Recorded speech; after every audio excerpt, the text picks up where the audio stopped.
Hi, it's Renato here. I'd like to come out in nature and to reflect on life. So I'm standing under a big oak tree here, and I wonder what you're standing under, what you're understanding about life. So I want us to take a little walk, go on a little journey, So the camera I'm holding in my hand, and it's a bit messy, just like life. Sometimes life's a bit messy, but how can we respond to life? So I like to come and be here on my bench, this attitude of welcoming life. How do you welcome life? So we've all had our little challenges lately, you with your exams, the coronavirus and all sorts of things. But how can we make the best of it? How can we be with life as it is? So I'd like to tell you a story about a mother and their 3 kids. So this is a long time ago. There was a witch in this town, and the witch liked to grab the children. So one day the mother was cooking and the witch grabbed the children and took them out into the mountains. The mother saw and started running after the witch. And just as the mother was sort of seeing the kids, she looked down into the lake. I'm standing by a lake, and there was a fish there caught in a net. The fish said, please, can you help me? And the mother looked at her children and she says, I've got to get my children back. The fish said, please help me. So she looked at the fish, she had compassion for the fish. She took the fish out the net. The fish said, if you ever need me, here's a shell. She started running again, so she comes through the forest, and into the forest there's a squirrel caught in a net again. She thinks, unbelievably, twice in this journey. So she looks up at the squirrel, and the squirrel says again, please save me. She can't help but not think about the squirrel. So she grabs the squirrel down, releases him from the net. The squirrel says, if you ever need me, here's an acorn. And on she's running, she's getting close to the children. And again, on the floor, there's a little mouse, 3 in a row, would you believe it? So she takes the mouse out the trap again, and the mouse gives her a piece of stone. Says, if you ever need me, just use this stone. So off she runs, and she waits, and she hides behind the tree. And just as the witch goes in the house, she does the same thing. She grabs the children, takes them away, and starts running. And the witch is furious and starts running after the mother again. And she's getting closer and closer and closer to the mother.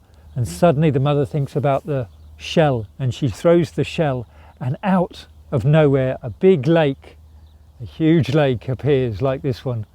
But the witch is clever and devious and got magic on her side, and she sucks up all the water, fills her belly up big. Still she starts to run after, even with this big belly. And then she's catching up with the mother again, and she thinks, what can I do? So she throws down this acorn, and just as the acorn touches the floor, huge amounts of trees grow up, and the witch goes, eats all the forest, and even with all this food in her stomach, she still runs after the mother, trying to get the children back. On one last attempt, she throws the rock on the floor, and up comes an enormous mountain, and the witch tries to eat the mountain, but even the witch can't do that, and so the mother escapes with her 3 children and returns home, probably bakes some nice cakes. So this is like life, isn't it, for me? I mean, I don't know how you receive the story, you can think about it, but for me life is like this. We're offered certain gifts along the way. They don't look like gifts, but we can turn them into gifts. So this is my encouragement, on your journey, is of your journey of life. If we're looking at nature right now, if we look at this, there's no exam here, is there? There's no test. It just grows. Life is like that. It just happens. It flows. So how can we flow with life? So I think about my life. Actually I failed most of my exams when I was in secondary school, but I still managed to get to university. I still managed to get a job. still manage to live my life.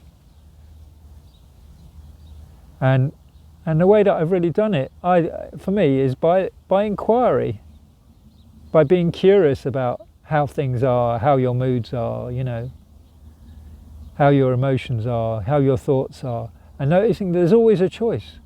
You always have a choice. And you can learn that just like any other skill. You can be curious. Oh, isn't this interesting? You know. So just look now, look how peaceful the lake is. It's just still. And yet if I throw a rock in the pond now, let's just do it. Let's just look. You see those ripples? We throw one little stone in, it ripples out. It's just like life, you know, one little thing and it can affect us. But the actual lake, it goes back to being peaceful.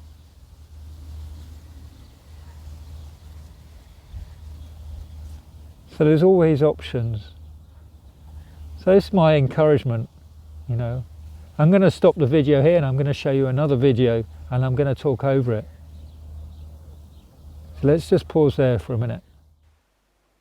So my friend brought his drone around and we flew over the lake right in front of us. This is what we can do again in life.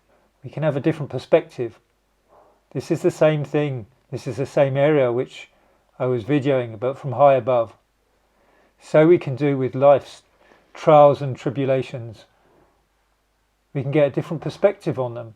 We can look at things in different ways. Just like now. Look at that, there's a bird. So we can zoom out from our life, see the space around and see how it is for us. We can choose a different path, a different way of looking at things. Or we can zoom in, we can find more detail, but we always come back to the same place. This is where we started. It always starts from this moment. So this is my encouragement back at the bench. Welcome life. Allow the sun in. Have you noticed that the sun doesn't pick or choose? It doesn't say I like or dislike. It embraces all people, all colours, all nations, all countries. Develop that attitude of your mind to welcome everything in, to say yes to life. This is your opportunity and it starts now.